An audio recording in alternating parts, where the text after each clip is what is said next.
Ya, bismillahirrahmanirrahim. Assalamualaikum warahmatullahi wabarakatuh. Selamat pagi semuanya. Salam sejahtera bagi kita semua ya. Puji syukur.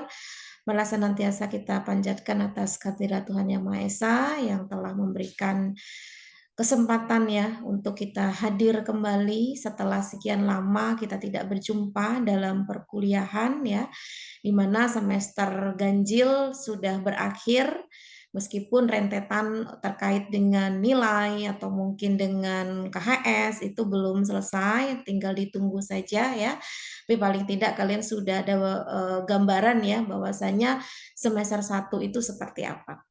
Jadi harapannya apa yang sudah ditempuh selama semester 1, kalau memang itu hal yang positif itu ditingkatkan, tapi kalau itu hal yang negatif ditinggalkan ya. Karena biasanya pada umumnya itu semester 1 itu bisa dikatakan sebagai fase adaptasi. Jadi hasilnya seperti apapun itu diterima dulu ya, karena itu sebuah proses adaptasi begitu. Tapi untuk yang semester 2 ini bukan proses adaptasi lagi, tapi sudah harus bisa struggle ya, harus bisa menyesuaikan maunya perkuliahan seperti apa. Jadi bukan maunya kita seperti apa, tapi maunya perkuliahan seperti apa. Itu yang pertama. Yang kedua, mengingatkan kembali kalau kelas reguler ini memang untuk mengambil mata kuliah itu sesuai dengan semesternya. Jadi berbeda dengan kelas khusus ya. Artinya kesempatan kalian itu ya semata wayang pada saat semester pengambilan mata kuliah itu. Jadi tidak bisa mengulang ya di semester berikutnya. Kalaupun toh memang bisa, artinya kalian harus mundur kelulusannya. Paham ya dalam hal ini? Jadi kalau semisal ada nih semester 2 ini nggak lulus ya, maka kalian harus mengulang di semester 4. Sedangkan di setiap semester itu pasti ada batas untuk pengambilan mata kuliah. Nggak boleh lebih dari 24 SKS. Jadi kalau sampai kalian ada mata kuliah yang belum lulus dan akhirnya di semester akhir itu belum kelar juga, berarti kalian harus mengulang di semester berikutnya dan artinya kalian tidak bisa mengikuti wisuda ya seperti waktu yang diharapkan tepat 6 semester ya. Jadi dijadikan motivasi saya harus selesai dalam 1 semester untuk mata kuliah yang saya ambil dalam 1 semester itu. Jadi jangan berpikir, nanti saya mau ada kesempatan ngulang di semester berikutnya. Selain biaya, waktu, energi, ya apapun pasti akan terkorbankan. Ya, jadikan motivasi untuk serius ya. Artinya jangan sampai tidak lulus. Paling tidak tiket lulus itu di tangan. Ya, ketika tiket lulus di tangan, itu terserah nanti kalau ada kesempatan mau mengulang supaya nilainya bagus, alhamdulillah. Tapi tidak masalah. Kenapa? Karena tidak ada kewajiban untuk mengulang. Tapi kalau ada mata kuliah yang belum lulus, kalian belum bisa dinyatakan selesai di akhir semester. Artinya harus mengulang di semester berikutnya ya. Semoga dapat dipahami ya. Ini bisa dijadikan motivasi tersendiri untuk kalian. Baik, untuk pengantar praktik mikrobiologi dan parasitologi, ini ada beberapa hal yang akan saya sampaikan kepada kalian supaya tidak ada miskomunikasi di antara kita. Kemudian kan saya minta kalian untuk membuat grup khusus ya untuk reguler, itu untuk all in saja. Saya tuh agak ini ya, agak bermasalah kalau di Wapri. Diingatkan di Wapri itu kalau saya nggak nyatet sering lupa. Makanya ketika saya menyediakan atau kalian menyediakan grup, itu saya langsung buka grupnya sesuai dengan kelasnya, apa aja yang sudah tercatat di situ. Jadi nanti mungkin ke depannya apapun yang berkenaan dengan perkuliahan, saya akan sharekannya tidak langsung ke Sipen ya, tetapi di Wapri di grup. Jadi biar kita sama-sama saling mengingatkan ya. Jadi biar tidak tenggelam begitu untuk informasi-informasinya.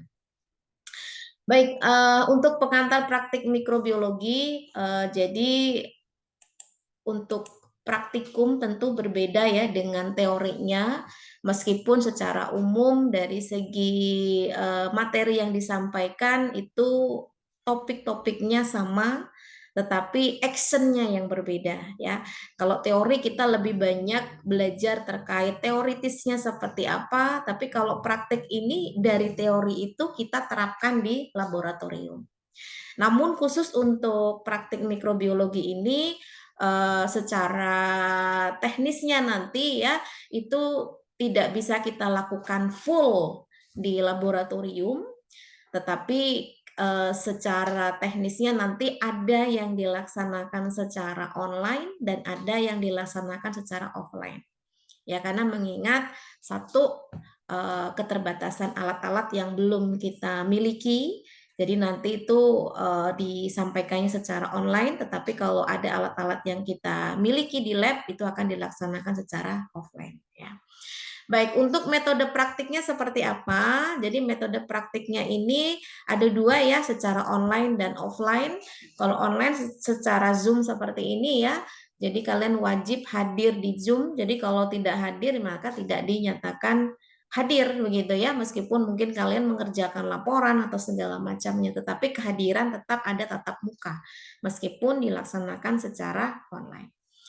Kemudian yang kedua, nanti ketika Zoom itu presensi secara langsung akan dilakukan oleh dosen, yakni saya ya, yang tertera pada siakat. Nanti akan saya cek di siakatnya, karena nama-nama yang ada di siakat itulah yang sudah menyusun KRS.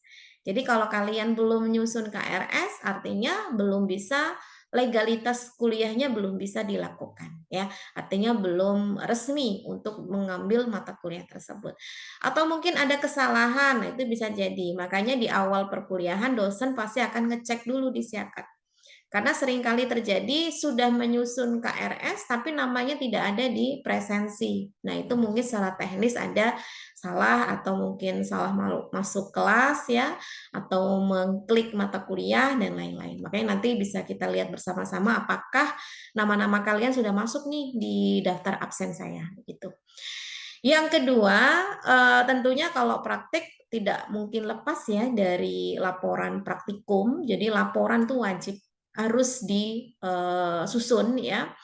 Nah, dalam hal ini saya punya kebijakan khususnya untuk praktik mikrobiologi, bahwasanya laporan praktikum itu ditulis secara mandiri.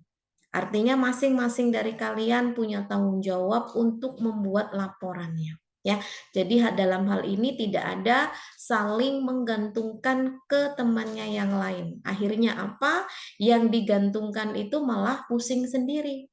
Nah, ini seringkali terjadi. Makanya dalam hal ini, karena kalian jumlahnya ada 4 saja, tentu akan lebih mudah ya untuk saya memantau secara langsung begitu.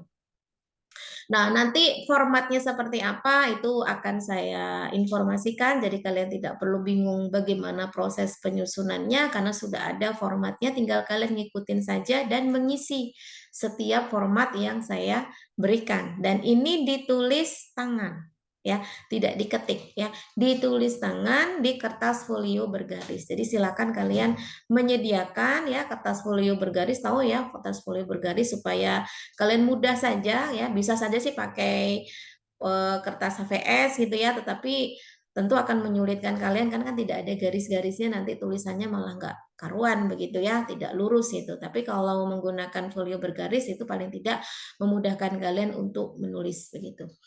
Nah, ini untuk yang praktikum online ya, dan jadwalnya pun ya sudah diinformasikan ya, bahwasanya di setiap hari Rabu pagi, kecuali ada hal-hal yang mendesak, mungkin saya ada kegiatan atau mungkin ada hal-hal penting, nah itu secara teknis kita komunikasikan untuk mengganti di hari yang lain. Tapi selama masih bisa dilaksanakan di jadwal itu, kita upayakan dilaksanakan sesuai jadwal, supaya tidak bertabrakan dengan yang lain. Nah, untuk praktikum offline seperti apa? Ya tentunya kalau praktikum offline ya kita laksanakan di lab ya. Dan nanti secara berkelompok ya. Tetap ada kelompoknya. Ya, namanya juga praktikum ya, harus ada timnya. Tetapi nanti timnya karena jumlahnya ini hanya 4, nanti silakan dibagi 2 kelompok saja ya. Jadi satu kelompok ada 2 Nah, tapi jangan khawatir ya, tetap nanti proses penulisan laporannya tetap mandiri ya, meskipun dilaksanakan secara kelompok. Jadi jangan sampai nanti ada yang itu tadi ya ingin enaknya saja gitu ya. Artinya jangan sampai saya tuh mendengar laporan-laporan, Bu, dalam satu kelompok ini nggak ada Bu, yang ada yang nggak bikin laporan Bu, ada yang nggak kontribusi Bu, dan segala macamnya ya. Karena saya menghindari hal-hal seperti itu, akhirnya ada kecemburuan sosial dan tentunya saya tidak adil dong ya, yang mengerjakan sama yang tidak mengerjakan kok nilainya sama. Nah, sekarang kembalikan ke individu masing-masing bertanggung jawab ya untuk bisa menyusun laporan masing-masing. Meskipun pada saat pelaksanaan di lab itu dilaksanakan secara kelompok atau bareng ya. Nah, untuk presensi ini disediakan di lab ya. Jadi jangan sampai nanti kalian tidak presensi, harus ada tanda tangan. Kenapa? Karena tanda tangan itu sebagai legalitas kehadiran. Jadi kalau kalian hadir tapi tidak tanda tangan, maka ketika proses perekapan kehadiran ya dinyatakan tidak hadir ya. Jadi hati-hati dalam hal ini, semua jenis praktikum apapun itu ya, termasuk praktik mikrobiologi harus ada tanda tangan ya. Kemudian, nah ini untuk laporan tadi sudah saya sebutkan di awal ya, walaupun praktikumnya secara offline atau di lab dan itu berkelompok, tetap dalam proses penulisannya itu ditulis secara manual ya, tulis tangan, tidak proses ketik, atau mungkin ada yang bilang, kan zaman udah modern Bu, kenapa kok pakai ini? Kalian coba belajar menulis dulu ya. Masalah mengetik saya yakin apalagi teknologi sekarang sudah canggih, itu hal yang mudah. Kenapa? Karena semakin mudahnya banyak di antara kita yang ngasal. Ngasal, copy paste punya orang lain ya, tempel tempel tempel tempel dan nggak dibaca dulu itu ya.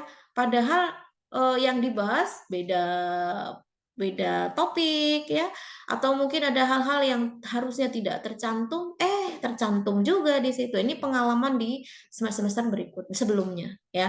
Jadi jangan sampai kalian mendapati hal seperti itu. Jadi paling tidak ketika tulis tangan itu kalian membaca dulu dari referensi yang kalian ambil, kalian tulis kembali, tapi sudah dibaca dulu. Jadi jangan sampai asal nulis aja di bawah alam sadar kalian gitu ya, seperti copy paste tadi, akhirnya malah menulis yang tidak sesuai dengan apa yang dipraktikumkan ya. Kemudian untuk jadwal nih tadi saya sudah menyebutkan ya, sesuai dengan pembagian yang sudah diinformasikan oleh akademik ya, bahwasanya untuk kelas reguler ini praktiknya hari Rabu ya, jam 7.30 sampai 9.30 ya. Baik itu online maupun offline ya. Jadi nanti kita sesuaikan saja ya seperti jadwal yang sudah ditetapkan. Karena tentunya jadwal ini sudah disesuaikan dengan lab ya, kemudian kesediaan laboran dan kesediaan asisten praktikumnya ya. Nah, ketentuan pembuatan laporan ya, ketentuan pembuatan laporan dalam hal ini tadi saya sudah menyinggung sedikit di atas ya, yang harus diperhatikan betul, jangan sampai nanti kalian tidak paham begitu ya, sudah disampaikan berkali-kali, ya jangan sampai nanti tanya lagi gitu. Yang pertama harus sesuai dengan format yang diberikan. Jadi nanti setiap acara ya, baik itu online maupun offline itu saya akan memberikan modul. Nah, modul itu sebetulnya ya sudah sesuai dengan format ya. Jadi formatnya tinggal mengambil dari modul itu. Bedanya ditulis tangan ya. Jadi tulis tangan di kertas folio bergaris ya, kecuali kalau kalian menampilkan gambar ya. Karena dalam hal ini saya juga tidak bisa memaksakan kalian menggambar sendiri, kecuali kalau memang gambarnya bagus. Jangan sampai orang baca itu salah persepsi gitu ya, yang digambar itu adalah oven misalkan, tapi ketika orang lihat kok seperti kardus. Nah, itu ya jangan sampai seperti itu. Jadi kalau memang dirasa tidak bisa menggambar dengan baik, boleh ya mengambil gambar dari internet atau memfoto langsung di lab, kemudian di print, dipotong ya, kemudian ditempelkan di laporan gitu ya. Jadi tidak mesti harus digambar secara langsung. Nah, kemudian tetap nanti ada halaman cover ya. Ini sudah ada di formatnya nanti sesuai dengan urutannya, di mana cover itu sudah ada keterangan identitas mahasiswa. Ya, jadi jangan sampai nanti kalian ngumpulin laporan nggak ada namanya. Itu saya anggap anonim, artinya tidak punya tuan. Ya, artinya ya nggak tahu itu punya siapa. Meskipun mungkin dari 4 ini ya jelas punya si A, tetapi karena tidak ada namanya ya saya tidak akan mengklaim itu punya si A ya, karena tidak ada namanya itu tadi ya. Makanya pastikan harus ada identitas mahasiswa ya, lumrahnya ya nama, NIM, kelas gitu ya. Nah, itu nanti sudah ada di format laporan yang nanti akan saya sharekan ya. Nah, kemudian setelah cover baru dilanjutkan dengan laporan praktikumnya. Itu juga sudah ada formatnya ya. Kemudian dalam hal ini diperhatikan judul acara praktikumnya. Jangan sampai nanti acaranya apa, isinya apa ya. Karena kita bukan main prank-prankan ya, acaranya apa, isinya apa. Nah, kalau acaranya apa, isinya apa nggak nyambung, nah tentu kita berpengaruh dengan nilainya. Ya, sudah salah gitu ya. Nah, bagaimana dengan pengumpulan laporan? Pengumpulan laporan, saya punya kebijakan ya, khususnya untuk praktik ini. Pengumpulan laporan itu dilaksanakan setelah 2 judul acara praktikum. Ya, dan ini langsung dikumpulkan ke kampus karena kan tulis tangan itu tadi ya, langsung dikumpulkan ke kampus yang kemudian nanti diberikan map plastik business file. Nanti kalau kalian belum tahu yang mana nanti di akhir ada ya contohnya, nanti kalian tinggal beli saja satu untuk satu mahasiswa ya. Yang saya tentukan warnanya adalah merah supaya tidak tertukar dengan laporan yang lain ya. Nah, tentunya dalam hal ini kalau misalkan dalam waktu 2 pekan itu tidak ada apa kabar, saya juga tidak akan menagih ya, nggak apa-apa gitu ya. Mau 3 minggu, 4 minggu, bahkan 1 semester nggak ngumpul pun juga nggak apa-apa. Tapi mungkin siap-siap nilainya nggak ada. Kenapa? Karena ada kebijakan atau aturan jika terlambat nilai akan minus 5 per hari. Ya. Jadi kalau waktu nilainya 70 gitu ya, dihitung saja keterlambatannya kalau 1 hari 5 itu ya habiskan saja mungkin nilainya sampai 0. Nah, ini harapannya kalian jangan sampai seperti itu ya. Nah, ini saya ambil contoh maksud dari pengumpulan laporan setelah 2 judul acara itu seperti apa ya. Misal hari ini kan kita praktikum acara yang pertama ya. Jadi acara yang pertama 20 Maret ya. Nah, kemudian acara yang kedua nanti pekan depannya lagi itu tanggal 27 Maret. Maka kedua laporan ini harus dikumpulkan ke kampus itu maksimal tanggal 3 April. Ya, jadi setelah 1 pekan ya, 1 pekan berikutnya lagi ini bisa dikumpulkan. Ini maksimal ya, artinya kalau misalkan tanggal 29, tanggal 30, tanggal 1 April sudah selesai, monggo dikumpulkan, itu lebih bagus ya. Daripada mepet-mepet, ujung-ujungnya nggak bisa ke kampus, dan tanggal 4 baru ke kampus, ya siap-siap di minus 5 per hari. Ya, lebih cepat lebih baik, tapi pastikan kualitas dalam penulisan laporannya diperhatikan ya, jangan sampai nanti hanya ngejar cepat tetapi secara kualitasnya nggak diperhatikan ya, sama aja nanti nilainya juga nggak bagus ya. Nah, kemudian map yang digunakan cukup satu. Jadi nggak mesti harus setiap ngumpul kalian nyediain map ya. Nanti ruangan saya penuh dengan map ya. Nah, dalam hal ini satu masih satu saja ya. Jadi ditulis tuh mapnya atas nama siapa, NIM-nya berapa, praktikumnya apa. Teknisnya adalah jadi untuk 2 judul yang pertama dikumpulkan di map ya, tapi jangan lupa dibolongin dulu karena itu kan map bisnis filenya kan ada pembatas itu ya, bolong kertas itu ya, jadi dimasukkan di situ. Nah, nanti untuk pengumpulan berikutnya kalian sudah bawa ini aja, lembaran kertasnya aja, nanti datang ke ruangan saya, bilang saja Bu mau nyusun laporan, masukkan ke dalam mapnya secara mandiri. Ya, jadi tidak perlu membawa map-map lagi untuk berikutnya. Jadi cukup satu saja, tapi untuk 1 semester ya. Tapi pastikan setiap ngumpul ke saya atau ngumpul kalian ke ruangan saya itu kertas map itunya apa laporannya sudah dibolongin ya bagian tepinya. Jadi ketika masuk ke ruangan saya untuk nyusun laporan di map kalian masing-masing udah tinggal naruh, nggak perlu nyari pembolong kertas dan lain-lain ya. Ini untuk ketentuan laporannya. Nah, ini untuk topik-topiknya.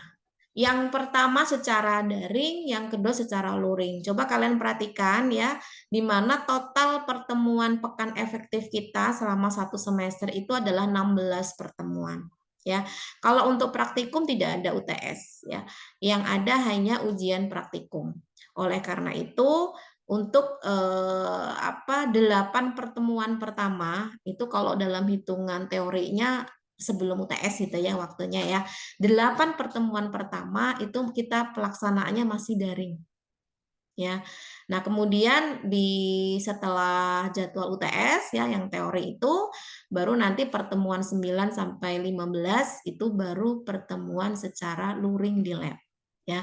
Jadi selama 8 pertemuan awal kita secara daring, kemudian sisanya nanti secara luring. Ya.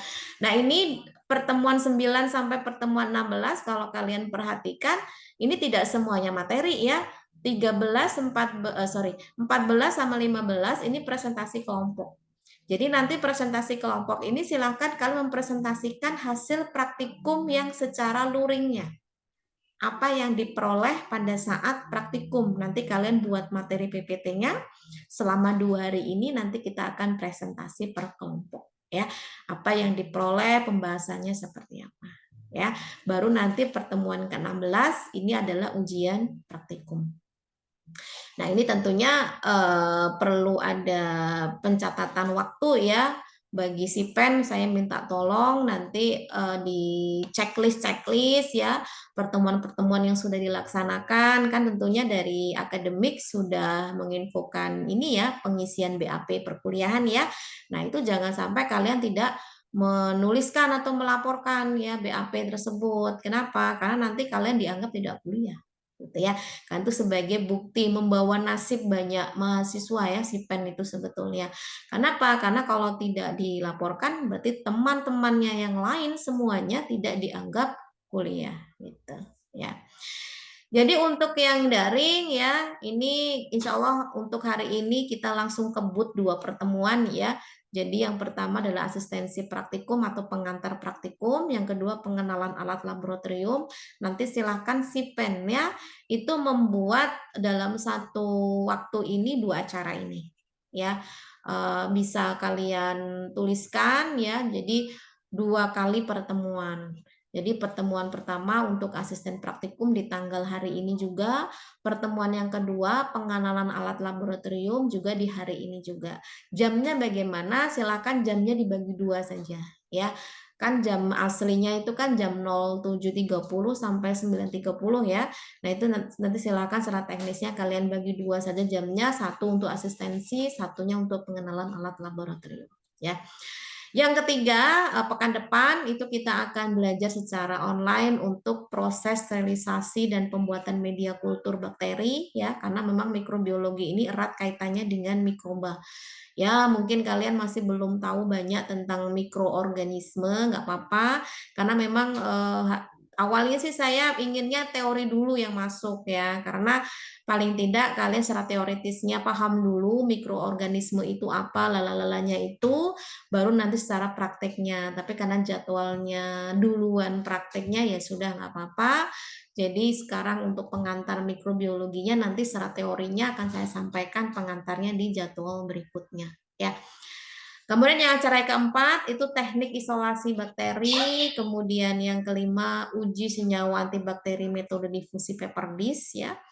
Acara keenam pewarnaan bakteri, acara ketujuh uji biokimiawi bakteri, acara yang kedelapan adalah uji cemaran mikroba ya. Nah, yang 9 sampai 16 kalian perhatikan ada beberapa acara yang sama dengan daring atau Zoom-nya. Misalkan acara 9 ya, ini sterilisasi. Nah, ini juga ada ya. Teknik isolasi ini juga ada. Pewarnaan itu ada. Sebetulnya nanti apa yang akan kita lakukan di lab itu yang nanti akan yang sudah kita praktikkan secara teorinya atau secara daringnya atau online-nya ya. Jadi nanti kalian bisa menyimak dulu videonya di pertemuan daring, baru nanti kita praktikumnya kita melakukan secara langsung di lab ya. Bu, bagaimana dengan laporannya? Apakah dua-duanya saya harus mengerjakan? Ini juga mengerjakan, itu mengerjakan. Selama judulnya sama, maka nanti laporannya satu saja, ya. Jadi nanti yang teori ini dibuat laporannya, yang daring ini dibuat laporannya. Nah, nanti yang luringnya ini kan setiap praktek nanti akan saya berikan lembar ini ya, lembar untuk pembuatan laporan hasilnya ya, bukan laporan utuh tapi hasilnya saja nanti silakan disisipkan di laporan yang sudah dikumpulkan ini di judul yang sama. Ya kalau itu sterilisasi alat ya tentunya dimasukkan di sini ya. Teknik isolasi bakteri ya dimasukkan di sini. Pewarnaan bakteri dimasukkan ke pewarnaan bakteri ya. Karena tidak akan mengulang pembuatan laporan seperti yang sudah didaringkan ya. Semoga dapat dipahami ya. Nah, bagaimana dengan penilaian praktik ya? Di sini saya punya kebijakan ya, bahwasanya ada 5 komponen yang nanti harus kalian perjuangkan untuk mendapatkan nilai. Yang pertama kehadiran. Kehadiran ini 10% saya akan ambil nilainya. Kemudian post test atau pre-test, tapi saya banyakkan post test saya itu 10% ya. Laporan 30%, ujian praktikum itu 40%, dan keaktifan saat praktikum itu 10%. Ya, jadi silakan kalian penuhi semua penilaian-penilaian ini supaya hasilnya maksimal ya.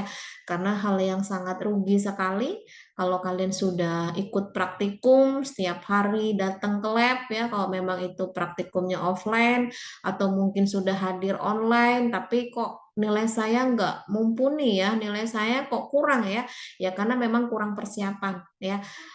Ada bagian-bagian yang tidak dipenuhi sehingga itu akan mempengaruhi nilai akhirnya ya. Nah, ini tadi saya mau menampilkan ini nih. Jadi ini adalah map bisnis file ya. Jadi nanti silakan mahasiswa masing-masing satu cari map yang seperti ini, yang tengahnya itu ada tempat buat naruh kertas ya dalam bentuk bulatan atau lingkaran yang memasukkan atau bolongan lah ya di dalam mapnya ini. Pilih yang warna merah ya. Nah, ini untuk pengantar ya. Ada beberapa tambahan sebelum saya lanjut ke materi praktikumnya ya, bahwasanya dalam mengikuti praktikum itu ada beberapa tata tertib ya. Sebetulnya tata tertib ini hampir di setiap praktikum itu sama ya, bahwasanya hadir di lab ya itu tepat waktu ya, tidak boleh terlambat ya. Nah, kalau pun toh memang terlambat itu biasanya saya ngasih waktunya untuk toleransinya adalah 10 menit ya. Jadi kalau lebih dari 10 menit ya itu akan ada pengurangan nilai ya.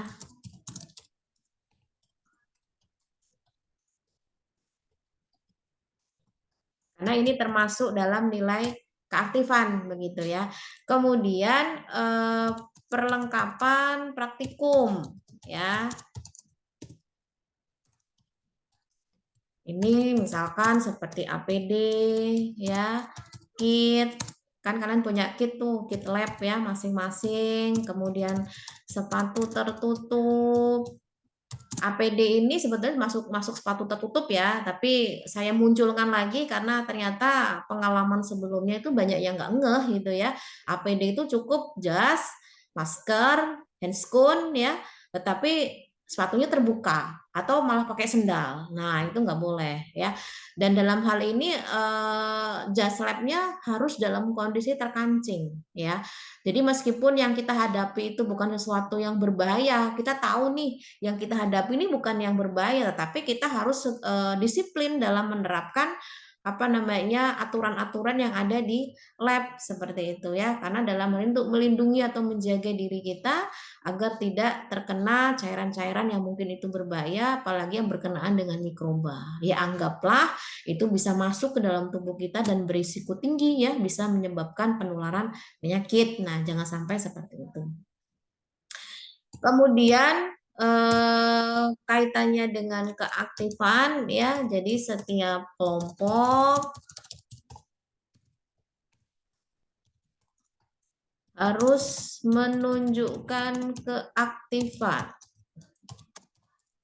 dalam praktikum. Nah, nanti di sini akan ada form penilaian. Ya, jadi kalian akan diamati itu nanti oleh laboran, oleh asprak ya. Keaktifan kalian, kalian ngapain aja itu nanti akan tercatat. Siapa yang melakukan ini, siapa yang melakukan itu akan tercatat. Jadi jangan sampai kalian gabut ya, datang ke kampus cuma ngeliatin temen praktikum, bengong atau mungkin selfie-selfie atau apa, itu jangan sampai terjadi hal-hal demikian. Bu, bagaimana Bu kalau masuk lab tapi bawa HP ya? Biasanya boleh ya bawa HP, tapi ini keperluannya untuk dokumentasi ya, praktikumnya ya. Jadi bukan praktikannya, praktikumnya. Jadi dalam hal ini silakan. Bahkan saya memang menginstruksikan ketika praktikum tidak hanya foto, tetapi video juga. Nanti di akhir video-video itu akan dikompilasi ya. Jadi kalian membuat video yang sesuai dengan acaranya masing-masing. Ya, itu nanti kalian upload, lalu nanti linknya dikumpulkan. Nah, ini seperti yang sudah dilaksanakan di praktikum mikro sebelumnya atau semester yang kemarin. Nah, ini satu hal yang harus kalian ingat ya, bahwasanya untuk praktikum itu tidak ada susulan ya. Jadi, mohon maaf sekali apapun alasannya. Ya, meskipun kalian sakit, meskipun hal-hal yang mungkin sebetulnya itu bisa ditolerir, tapi dalam hal ini memang tidak ada susulan, jadi mau nggak mau ya harus menerima apa adanya. Makanya kalau memang ada hal-hal yang tidak terlalu urgent atau tidak terlalu penting, silakan hadir ya. Kalaupun memang nggak bisa hadir ya harus bisa siap menerima kalau memang pertemuan pada saat itu tidak ada nilainya. Ya, kenapa? Karena dalam hal ini praktikum berbeda dengan teori. Kalau teori ketika kalian tertinggal ya mungkin kalian tidak ada di absen gitu aja, tapi kalian masih bisa menyimak hasil catatan teman, atau mungkin kalau ada dosen yang merekod materinya, kalian di-sharein, nonton lagi atau bisa nyimak lagi. Tapi kalau praktikum tidak bisa. Kalau praktikum kan penyediaan alat hanya satu kali itu saja. Artinya kalau memang harus ada susulan kan berarti harus menyiapkan 2 kali gitu ya. Dan ini kaitannya dengan ketersediaan bahan, dan itu juga ketersediaan dari apa yang sudah dianggarkan. Nah, paham ya maksudnya dalam hal ini bahwasanya memang tidak ada praktikum susulan ya. Artinya nanti nilainya akan apa adanya. Nah, ini adalah hal-hal yang memang harus kalian taati dan kalian perhatikan ya, bahwasanya ini menjadi pendukung agar kalian itu bisa mendapatkan nilai yang maksimal ya. Saya katakan maksimal. Kalau bisa maksimal, kenapa minimal ya? Minimal nilai kita itu untuk mendapatkan nilai lulus C itu 40. Itu minimal. Tapi apakah nilai 40 itu baik? Ya enggak, ya. Tapi lulus. Ya kalau mau cuma lulusnya aja ya raihlah 40 itu gitu ya. Nilai 40 sudah dinyatakan lulus ya, nilainya C. Nah, maksimalnya berapa? Ya 100 A. Nah, itu ya. Jadi jangan hanya mengejar batas minimal tetapi juga mengejar batas maksimalnya gitu. Karena nanti akan berpengaruh dengan nilai IPK kalian. Oke, itu untuk asistensi atau pengantar praktikum ya. Sebelum saya lanjutkan di acara yang selanjutnya untuk praktikumnya ya. Ini kan baru pengantar. Ada yang mau ditanyakan mungkin terkait laporan atau mungkin tata tertibnya, mungkin ada yang perlu disampaikan atau diusulkan, silakan. Sudah jelas semuanya? Ibu Widi izin bertanya, Bu. Jelas, Bu. Oke, ini Widi mau nanya, silakan. Bu, kan hari ini kita pertemuan langsung 2. Gimana? Kan kita pertemuan ini langsung 2 ya, Bu. Oh, jadi nanti laporannya tuh dikumpul tanggal 27 ini ya, Bu? Atau tetap tanggal 3-nya? Enggak, nanti acaranya itu yang pertama kan ini, ntar ya, saya buka lagi. Nih, asisten praktikum nggak perlu ada laporan. Yang ada laporan nanti 2 dan 3. Jadi hari ini pengenalan alat laboratorium, pekan depan sterilisasi ini dan pembuatan media, baru 1 pekannya lagi dikumpulkan. Gitu. Baik, Bu. Terima Oke. kasih. Oke, kalau tidak ada ditanyakan, untuk acara yang selanjutnya adalah pengenalan alat-alat laboratorium, ya. Namun untuk pengenalan ini karena dilaksanakan secara daring, jadi kalian bisa menyimak ya materi praktikum yang ada pada slide. Nanti linknya akan saya sharekan di grup reguler ya. Jadi silakan kalian menyimak materi tersebut sampai pukul 9.15 ya. Nah, kemudian nanti akan ada post test ya 15 menit dari materi yang disampaikan melalui link tersebut ya berkenaan dengan pengenalan alat. Jadi materi tersebut itu sudah direkod dari tahun sebelumnya. Jadi kurang lebihnya ya sama. Jadi saya tidak perlu lagi untuk menjelaskan secara live ya. Jadi silakan kalian secara mandiri untuk menyimak di YouTube meskipun tidak Zoom, tapi pastikan kalian menyimak ya. Kenapa? Karena nanti akan ada post testnya. Ya, jadi proses itu dari YouTube tersebut atau dari materi tersebut ya. Syukur-syukur kalau kalian bisa mencatat ya dari apa yang sudah disampaikan di materi tersebut. Paham sampai sini?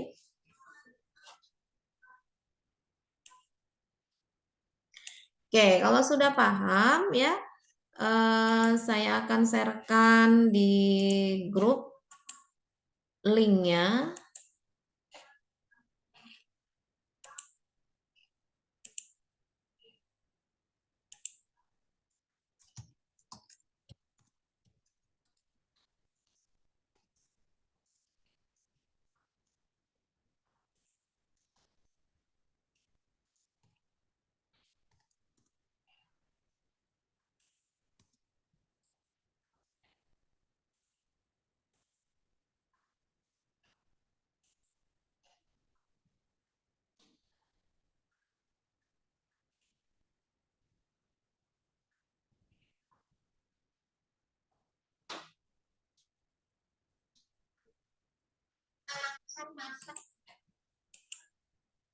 Oke, sudah saya sharekan ya di grup. Silakan itu disimak terlebih dahulu. Zoom kita akhiri ya untuk asistensi. Ingat, meskipun tidak Zoom, kalian harus secara mandiri menggunakan waktu yang sampai pukul 9.30 dengan maksimal. Jangan beralih karena nanti akan ada post test dan silakan dicatat, disimak yang memang itu menjadi bagian poin-poin penting ya. Terima kasih itu dari saya. Nanti kalau ada hal-hal yang masih bingung ya berkenaan dengan penyusunan laporan, laporan itu sudah saya jelaskan juga di link tersebut ya di akhir. Jadi kalau masih ada yang bingung, nanti silakan ditanyakan di grup saja agar kita komunikasinya mudah ya, biar satu untuk semua begitu. Baik, terima kasih. Selamat pagi menjelang siang. Dari saya cukup. Saya akhiri. Assalamualaikum warahmatullahi wabarakatuh. Dan selamat menyimak ya materinya. Oke.